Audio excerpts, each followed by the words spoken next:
Hello everyone, this side Manish Sachdeva. Our today's topic of power electronics is UJT as a relaxation oscillator. Last time we have discussed the complete description of UJT, in which we have discussed the construction, its symbol, then its working principle. Then we have discussed the BI characteristics and applications and advantages. We have discussed all this in our previous video of power electronics. तो आज बात करेंगे इसकी सबसे जो important, हमने पता है कि यूजेटी को हम बेसिकली यूज करते हैं टू ट्रिगर द एससीआरस। ठीक है, ये एक स्विचिंग डिवाइस है जिसको हम ऑन या ऑफ करने के लिए यूज करते हैं and it is having very fast dynamic response. ये नैनो सेकेंड्स में टर्न ऑन और टर्न ऑफ होने के जो है ये काम आता है। तो इसको स्विचिंग डिवाइस के लिए यूज करते हैं, बट इसका एक और जो मेन एप्लीकेशन है कि इसको हम रिलैक्सेशन ऑसिलेटर की तरह यूज कर सकते हैं। क्या होता है रिलैक्सेशन ऑसिलेटर, इसके बारे में डिस्कस करते हैं। तो सबसे पहले इंट्रोडक्शन है कुछ, वो क्या है। We know that how a unijunction transistor works, what can they be used for. हमने लास्ट प्रीवियस वीडियो में जो है वो यूजेटी के बारे में ऑलरेडी डिस्कस कर लिया है, इसकी वर्किंग के बारे में, और क्यों इसको यूज किया जाता है, कैसे किया जाता है, उसके बारे में डिस्कस कर चुके हैं। The most common application of UJT is as a triggering device of SCR and triacs. Basically जो यूजेटी का काम है वो एक ट्रिगरिंग डिवाइस का है एससीआर या ट्राइक के लिए, but the other UJT applications include sawtooth generators, simple oscillators, phase control and timing circuit. But इसके अलावा ये sawtooth जनरेटर को sawtooth वेव फॉर्म को जनरेट करने के लिए, सिंपल ऑसिलेटर की तरह काम करने के लिए, फेज कंट्रोल के लिए और टाइमिंग सर्किट्स की तरह काम करवा सकते हैं हम यूजेटी की हेल्प से। And the simplest of all, the UJT circuit is the relaxation oscillator producing non-sinusoidal wave। तो सबसे इसकी इम्पोर्टेंट जो एप्लीकेशन है वो है इसका रिलैक्सेशन ऑसिलेटर। मतलब जितने भी रिलैक्सेशन ऑसिलेटर बनते हैं वो होते क्या है, that are capable to produce non sinusoidal waveform. Basically इससे हम सॉटूथ वेवफॉर्म जनरेट करेंगे। ठीक है, और ये जो सॉटूथ वेवफॉर्म होगी ये हम यूजेटी सर्किट की हेल्प से जनरेट करेंगे। ठीक है, और ये इसकी मेन एप्लीकेशन है। तो यही टॉपिक है हमारा 10 मार्क्स का, और 5 मार्क्स का हमें इंजीनियरिंग एग्जाम्स में आता है ये टॉपिक। इसके बारे में पढ़ते हैं आगे। यूजेटी एज रिलैक्सेशन ऑसिलेटर होता क्या है। UJT relaxation oscillator is a type of RC oscillator. Basically ये एक आरसी ऑसिलेटर है जिसमें एक रेजिस्टर और कैपेसिटर यूज होगा, where the active element is UJT. और इसमें जो यूजेटी का डिवाइस है जिसके 3 टर्मिनल्स होते हैं, हमें पता है बेसिकली ये हमारा यूजेटी होता है, राइट। इसमें एक एमीटर, एक बेस 2 और बेस 1 होता है। तो ये जो यूजेटी है इसके साथ हम एक आरसी ऑसिलेटर लगाएंगे तो ये क्या बन जाएगा, रिलैक्सेशन ऑसिलेटर बन जाएगा।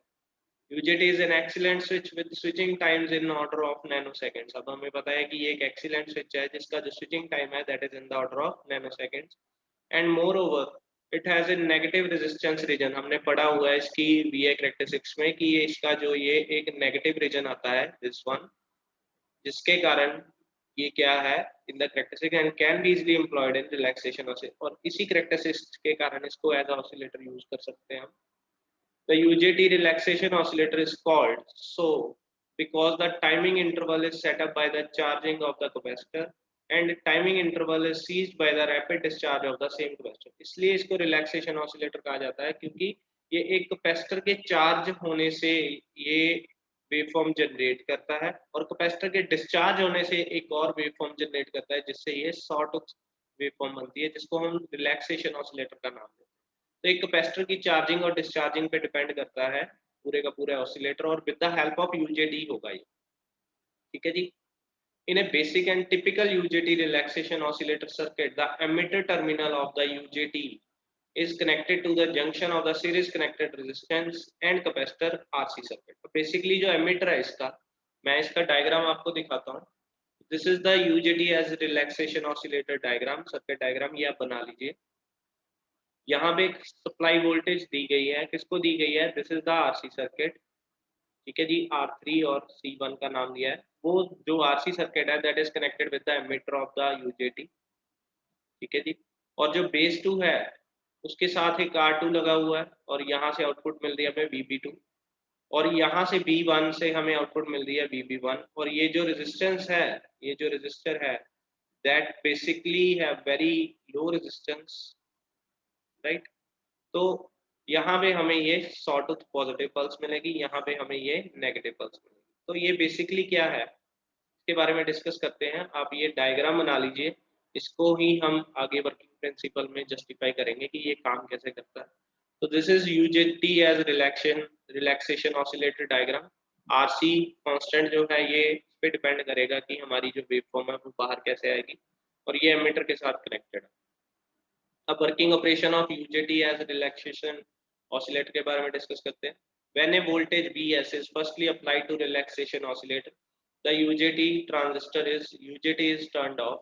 बेसिकली जब हम यहाँ से Vs अप्लाई करते हैं इसको, तो उस टाइम पे ये जो UJT है अभी टर्न ऑफ होगा, ठीक है, क्योंकि हमें पता है UJT को एक स्पेसिफिक वोल्टेज देने के बाद ही टर्न ऑन किया जा सकता है। तो अभी तक इसको जो वोल्टेज है पीछे से वो नहीं मिली है और Vs इज कांस्टेंट, ठीक है। तो होगा क्या, यहाँ से जो करंट आएगा वो R3 तो होता हुआ यहाँ तो जाएगा नहीं, ठीक है, ये अभी टर्न ऑफ है, तो ये इस कैपेसिटर को चार्ज करना शुरू कर देगा, ठीक है, कैपेसिटर को चार्ज करना शुरू कर देगा यहाँ से जो सप्लाई वोल्टेज से करंट आएगा। So the UJT is turned off and the capacitor C1 charges through the resistor R3. तो C1 जो है वो चार्ज होगा उस टाइम पे R3 के through. As the emitter of the UJT is connected to the capacitor, अब वो कैपेसिटर चार्ज हो रहा है, अभी तक वो चार्ज ही हो रहा है, और एमिटर जो है वो UJT का वो इसके साथ कनेक्टेड है। When the charging voltage, जब वो चार्जिंग वोल्टेज कैपेसिटर वोल्टेज जो है वो cross the capacitor becomes greater than the diode voltage drop. अब हमें पता है कि यूजेटी का जो इंटरनल स्ट्रक्चर है वो ऐसे होता है कि इसमें एक डायोड लगा होता है, ठीक है, देन दो रेजिस्टेंस लगे होते हैं। तो यहाँ पे ईटा वीबीबी मिलती है हमें, वीबीबी इज दिस वोल्टेज।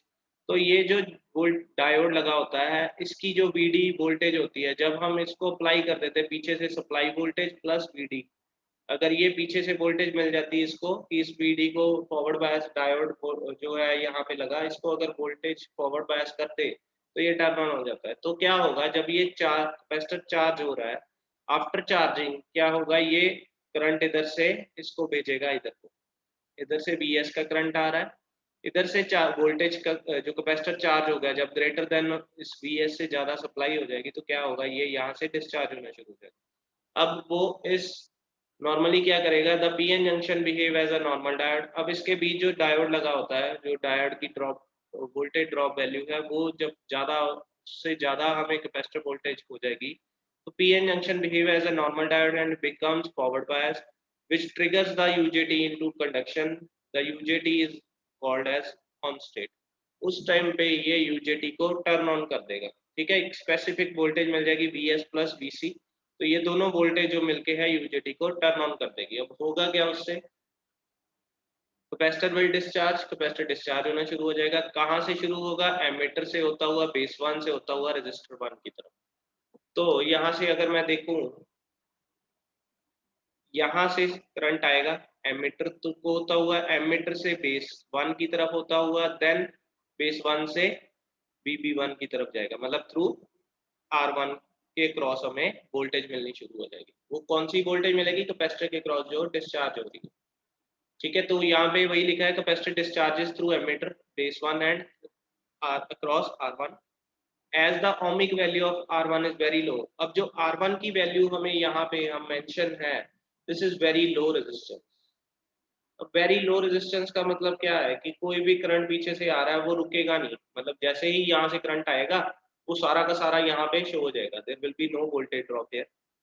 तो the capacitor discharge rapidly through UJT and fast rising voltage pulse appears across R1। तो होगा क्या, यहाँ से इसकी बहुत ही कम रेजिस्टेंस है तो यहाँ पे एकदम से राइज ऑफ वोल्टेज हमें दिखेगा, मतलब सारा करंट जो है वो एकदम से हमें बाहर मिल जाएगा जब कैपेसिटर डिस्चार्ज होगा।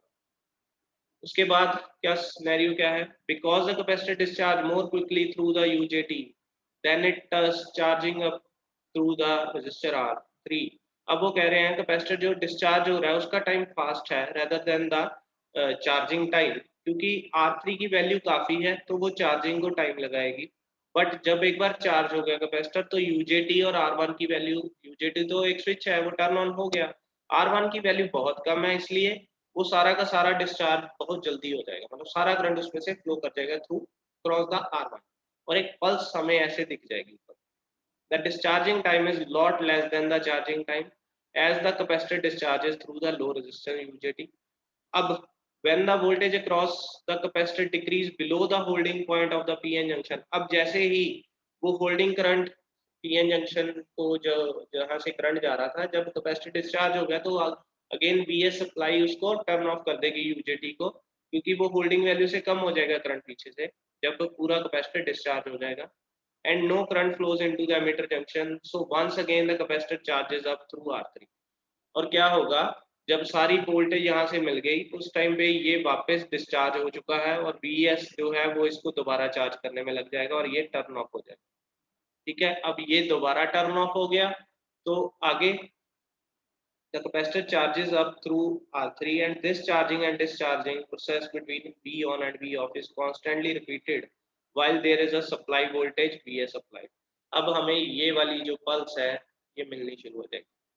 देखिए यहाँ पे कैपेसिटर इज गेटिंग चार्ज, यहाँ पे चार्जिंग हो रही है। ठीक है, जब एक बार चार्ज हो गया तो एकदम से वो डिस्चार्ज होने के लिए हमें बाहर आउटपुट मिल जाएगी ऐसे, फिर धीरे धीरे ये डिस्चार्ज होते होते ये वोल्टेज भी कम होती जाएगी जो बाहर हमें मिल रही है क्रॉस द R1, और जब एक बार डिस्चार्ज हो गया फिर चार्जिंग को ये दोबारा टाइम लगाएगा। This is the time T second, tau two बोलते हैं इसको। This is the time taken by the charging of the capacitor. जब फिर चार्ज हो जाएगा फिर it will take very much time to discharge the current and this is called T1, जो कि डिपेंड करेगा RB1 पे। RB1 क्या है, जो हमारी बेस 1 की रेजिस्टेंस है टर्मिनल की, और जो R1 की वैल्यू हमने दी है और जो C की वैल्यू है। ठीक है, तो RC कांस्टेंट पे डिपेंड करेगा हमारा जो डिस्चार्जिंग टाइम है, और जो हमारा चार्जिंग टाइम है वो R3 और C पे डिपेंड करेगा। तो ये एक शॉर्ट ऑफ वेव फॉर्म बन जाएगी ऐसे ही, ये बार बार रिपीट होगी। जब चार्ज हो जाएगा फिर वो वापस पीक पे आएगा, फिर डिस्चार्ज हो जाएगा, फिर चार्ज होगा, फिर पीक पे आएगा, फिर डिस्चार्ज हो जाएगा, ऐसे ही सोन चलता रहेगा। तो हमें ये वेव फॉर्म बार बार मिलती रहेगी and this is called the relaxation oscillator. ठीक है, यूजेटी की हेल्प से, आरसी कांस्टेंट की हेल्प से हम ये बना सकते हैं इजीली। अब आगे इसके बारे में क्या लिखा है, we can see that the unijunction oscillator continuously switches on and off without any feedback। अब हमें इस वेवफॉर्म से पता चल रहा है कि ये जो कैपेसिटर है ये चार्ज हो रहा है, देन डिस्चार्ज हो रहा है, देन चार्ज हो रहा है, देन डिस्चार्ज हो रहा है, तो ऐसी वेवफॉर्म मिल रही है। तो ये ऑन एंड ऑफ हो रहा है विदाउट एनी फीडबैक, कोई फीडबैक की जरूरत नहीं है। The frequency of the operation of oscillator is directly affected by the value of charging resistance R3 in series with the capacitor and the value of intrinsic stand operation। अब जो charging, जो इसका time on और time of की value है वो depend कर रही है हमारे पास RC कांस्टेंट, मतलब जो ऑफ टाइम है यहाँ पे दिया है, the frequency of is directly affected by the charging resistance R3। तो R3 और कैपेसिटेंस की वैल्यू और इंट्रिंसिक रेशो की जो वैल्यू है स्टैंड ऑफ रेशो की, उस पर डिपेंड करेगा कि कितना ये टाइम ऑन को और ऑफ को ले रही है। The output pulse shape generated from the base 1 terminal that of sawtooth waveform, and to regulate the time period you only have to change the ohmic value of resistance R3 since it sets the RC time constant for charging the capacitor। अब सिर्फ RC जो circuit लगा है उसके R पे depend करता है कि ये कितना टाइम चार्जिंग को लेगा और कितना टाइम डिस्चार्जिंग को लेगा। ठीक है, तो सिर्फ हमें R3 की वैल्यू चेंज करनी पड़ेगी to change the time on and time off the time period T off the sawtooth waveform। अब टोटल टाइम जो है वो डिपेंड करता है T on plus T off पे। जो चार्जिंग टाइम है that is more than the discharging time. ठीक है, so charging time here that is T1 according to the diagram and discharging time जो है दैट इज T2।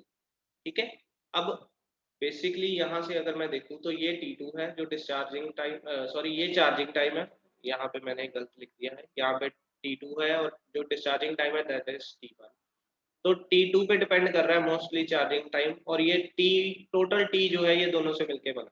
तो mostly जो T है that depends on T2, charging time पे depend करेगा, और वो RC कांस्टेंट पे डिपेंड करेगा कि क्या टाइम है। ठीक है. T of the sawtooth waveform will be given as the charging time plus the discharging time of the capacitor. As the discharging time is generally very short in comparison to larger charging time, the time period of oscillation is more or less equivalent to T जो है वो approximately सिर्फ T2 पे depend करेगा. T2 क्या है? That is charging time. The frequency of the oscillation is therefore, अब frequency अगर निकालनी हो हमें तो 1/T से निकालेंगे और T जो है वो इस पे डिपेंड करेगा कितना चार्जिंग टाइम है, और कितना चार्जिंग टाइम है ये डिपेंड करेगा कि आरसी कांस्टेंट क्या यूज करें. तो आरसी कांस्टेंट से हम ऑसिलेटर की फ्रिक्वेंसी जो है वो मेंशन कर सकते हैं कि किस फ्रिक्वेंसी पे ये काम करेगा. ठीक है जी. तो this is all about UJT as a relaxation oscillator. ये 5 मार्क्स का और 10 मार्क्स का एग्जाम में आएगा. तो आपने ये सारा जो है इसकी डायग्राम, इसकी कंस्ट्रक्शन, ठीक है, देन इसकी वर्किंग प्रिंसिपल ये सारी समझानी है. देन हमने वेव फॉर्म भी बनानी है. उसके बाद है इसकी एडवांटेजेस. एडवांटेजेस में क्या है कि ये जो रिलैक्सेशन ऑसिलेटर है ये कहाँ में यूज होता है. तो this is widely used in function generator, जहाँ पे सॉटूथ या नॉन साइनोसॉइडल फ्रीक्वेंसी जनरेट करनी हो वहाँ पे ये यूज करेंगे. जैसे फंक्शन जनरेटर हो गया, इलेक्ट्रॉनिक बीपर्स हो गए, एसएमपीएस हो गए, इन्वर्टर्स हो गए, ब्लिंकर्स हो गए, वोल्टेज कंट्रोल्ड ऑसिलेटर्स हो गए. So these are the application and advantages of UJT as a relaxation oscillator. I hope ये टॉपिक आपको क्लियर हो गया हो. बहुत ही इंपॉर्टेंट है. आप डायग्राम के अकॉर्डिंगली चलेंगे तो उसके बाद हम वेवफॉर्म जनरेट करके दिखा देंगे. This is all about UJT age relaxation oscillator. इसके रिगार्डिंग अगर आपको कोई प्रॉब्लम है आप ऑनलाइन सेशन या नीचे कमेंट सेक्शन में पूछ सकते हैं. Thank you so much.